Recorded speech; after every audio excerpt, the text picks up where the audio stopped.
Hello everyone, I'm Robert Wenzel. Welcome to Sunday Morning with Robert Wenzel, a new YouTube series that I'm going to be putting out weekly with a new episode every Sunday morning. Of course, this is YouTube, so you can watch it in the afternoon, evening, late at night, on Tuesday, Thursday, whenever. But be sure after listening to this episode, if you want to hear more, to click on the subscribe button so you'll get a notice every time a new issue is out. Today's topic is Say's Law. Specifically, the title of this episode is How to Explain Say's Law on a Napkin. I believe Say's Law is a very basic concept, but a very, very important concept. And the way I look at it, it can be explained in a way that is not often done so by academics. Academics have long, complicated explanations to what Say's Law is, talking about products, buying products, and creating products and demand and all that sort of stuff.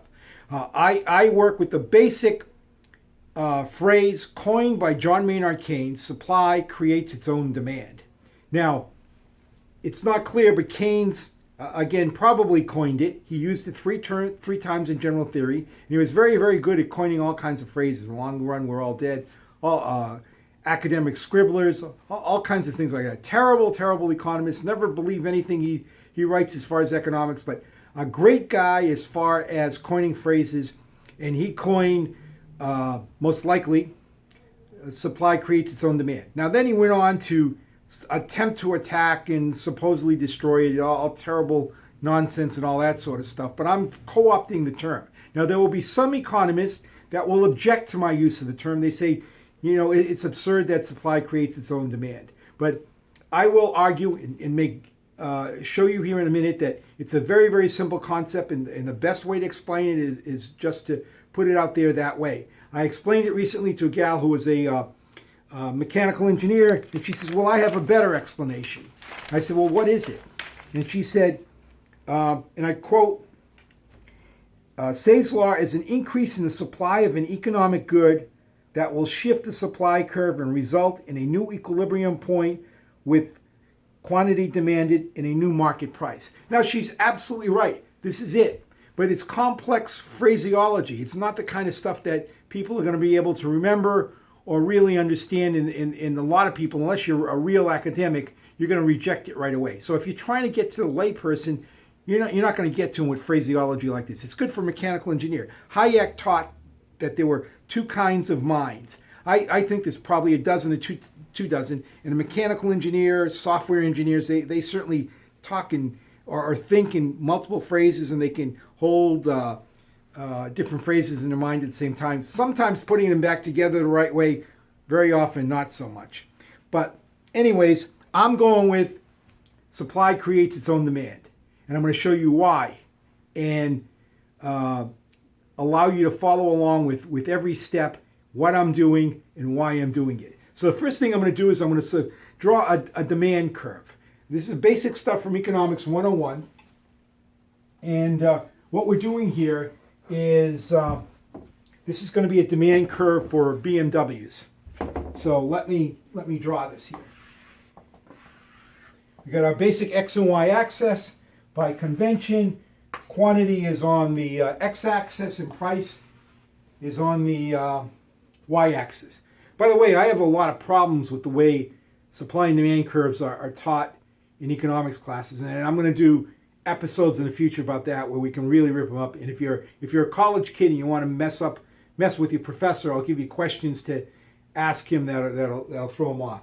But anyways, we're going to do this. Let's say on the price axis, quantity axis, we've got 1 here, we've got 1 million here, we have 1.5 million here, and we have 1 billion here, 10 billion.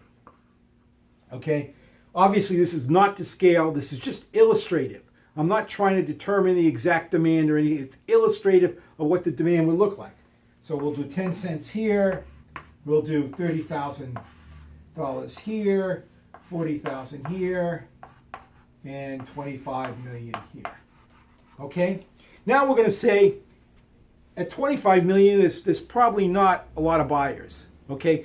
Maybe Bill Gates likes BMWs and he would buy one, or Jeff Bezos, who's the founder of Amazon, likes likes them, he might buy one. But we're going to say there's just one BMW bought at 25 million. Makes sense.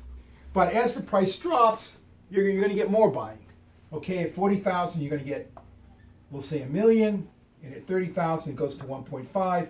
Again, I'm picking these numbers out of a hat just for illustrative purposes. There's not any empirical study behind this, and there's no need for empirical study here. Okay, we'll make this a little clearer there. Okay, so that's our demand curve. Now, normally, you'll often see a supply curve go like that, but I'm going to do something a little bit different today. And I'm going to look at demand on a specific day rather than how it will change over different prices. So on any given day, there's a certain amount of BMWs. We can say that the BMWs result from falling from heaven, or there's a BMW production plant. It doesn't matter. All we're saying is there's a million BMWs, okay? So we got this 40,000. So what's going to happen is the market's going to clear at $40,000. Okay, this is again basic economics. If the price was, say, $50,000, you'd only have 900,000 being sold, and you'd have an oversupply. And if the price was 30,000, you'd have 1.5 million demanded, and you'd have more demand than there was thing. So markets will sort of push this together and reach the equilibrium price. Okay, so that's basic supply and demand economics on a given day. So now let's say day 2, what happens is the supply jumps to 1.5 million. Okay, so we do this where it's now equal to $30,000. $30,000 is the clearing price. Okay, because now we've got 1.5 million. And if we look at the demand and how much would be bought at that, so voila, supply creates its own demand. Technically, quantity demanded. Quantity supplied, quantity demanded. This is very, very simple. There is nothing more to Say's law than this. Okay, now you can add in subclauses. There's a little bit more for it technically, but this gets the point across. You bring in supply, there's always going to be demand. Unless something's at zero. If it's at zero, it's not an economic good. Okay? So let's see what happens next. So if you're drawing this on a napkin, the next thing that's going to happen is you're going to have objections. People are going to say this, they're going to say that.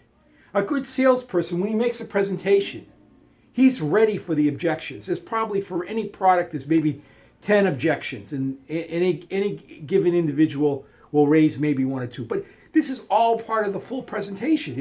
It's not separate. It's the interaction. It's what's going on. And when the other person's asking a question, he's really paying attention to the answer because he raised the question. So basically, you have a situation. They're cheering me outside. I don't know what's going on there, if you can hear that. So basically, what's happening is you have a situation where after this presentation, there's going to be questions. And that's where you fill in all this other clauses about quantity supplied and economic goods and all that sort of stuff. You keep it simple at the first level. So when I presented this recently to a couple of semiconductor engineers who were in town for a chip meeting of some sort, and they brought in all this, and then came 2 objections, which are the basic objections you're going to get with this, and they're not difficult to handle. The first one was, well, what if I create a product that no one's interested in? What if I create, and this actual product was raised by somebody at Circle Rothbard who brought up the same point. What if I create mud pies? Okay. Well, the thing is, there's no demand curve for mud pie. We're talking about economic goods where there's prices. A mud pie sits right here. There is 0 price and there is 0 quantity demanded. It's not an economic good. We're talking about stuff that's doing activity here. And then we can go into a little bit of history. Jean-Baptiste Say developed Say's law in the early 19th century because he was battling people who were saying you could have an overall glut in the economy, overproduction. If you're talking about an overall glut, you're not talking about mud sandwiches. You're talking about whatever is going on in the economy. Ludwig von Mises explained what was going on this way. Thus Smith, Adam Smith, and Jean-Baptiste Say demolished the oldest and most naive explanation of the trade cycle as provided by the popular effusions of inefficient traders. They exploded the belief that the recurrence of periods of bad business was caused by a scarcity of money and a general overproduction. If you believe in supply and demand, okay, for BMWs, you're going to have this kind of situation. You're not going to have a situation where markets don't clear. If you can get anybody to agree to this, they can't say you can have an overall glut. It doesn't make any sense. Okay. So then the next objection will be, well, I remember in history studying about the Great Depression, there was an oversupply of all this stuff. And you say, look, if it was really an oversupply, the prices would be at zero. If you've got BMWs at zero, let me know. That means you're giving them away. I'll take them. If you've got a mansion beach house on prime real estate in Southern California that's going for zero, that no one wants, they're giving it away, let me know. I'll grab that. Until that's the case, there is no such thing as overproduction, total overproduction, overglut, or anything like that. Doesn't exist, can't happen, basic. So basically, what we're talking about here is a very, very simple concept. Now, the way it's explained often is all this stuff is sort of taken out and not delivered the way I do. They don't even talk about prices. Even Jean-Baptiste Say. Now, again, Jean-Baptiste Say wrote in the early 19th century, very, very early 19th century. And basically he wrote in French, so we get translations when the language is probably different. So who knows how clear or unclear he was. But this is one thing he says. A product is no sooner created than it from that instant affords a market for other products to the full extent of its own value. Now, he's right there, but he's talking about product-to-product exchange. You could talk about, on a supply and demand curve, product-to-product exchange. Anybody that is selling a car or any other product is getting money in so they can get other products. And anybody that is paying money for it got the money basically in one way or the other from products made. So there's products involved, but it takes it to a level of confusion that there's no reason for it. And here's why it's important not to take it to that level. Because statists, interventionists, house intellectuals, house economists, that is, apologists for the government, use that confusion, complexity, to attempt all kinds of dangerous stuff. The current craze for negative interest rates to relieve demand to buy products that aren't being sold is basically a violation of Say's law, but because a lot of current economists, when they talk about Say's law, take the money out, they take the top weapon out. But here's Murray Rothbard on Say's law. Essentially, Say's law is a stern and proper response to various economic ignoramuses, as well as self-seekers who in every economic recession or crisis begin to complain loudly about the terrible problem of general overproduction, or in the common language of Say's day, a general glut. Stimulating consumer demand has been the particularly favored program of interventionists. Generally, this is done by government, its central bank inflating the money supply, and the government incurring heavy deficits. Okay, so they're talking about a situation where they're talking about there's not enough money around. So it's very important to keep this kind of picture right in front of them, where market's clear. It doesn't really matter what the price is. You might have a situation where the demand will change how much people are willing to spend for each product, but there will always be a demand for an economic good. So basic, simple stuff going on here. It's a situation where supply creates its own demand. I mean, it's basically the same thing going on. Thanks for listening. If you like the show, please click a thumbs up.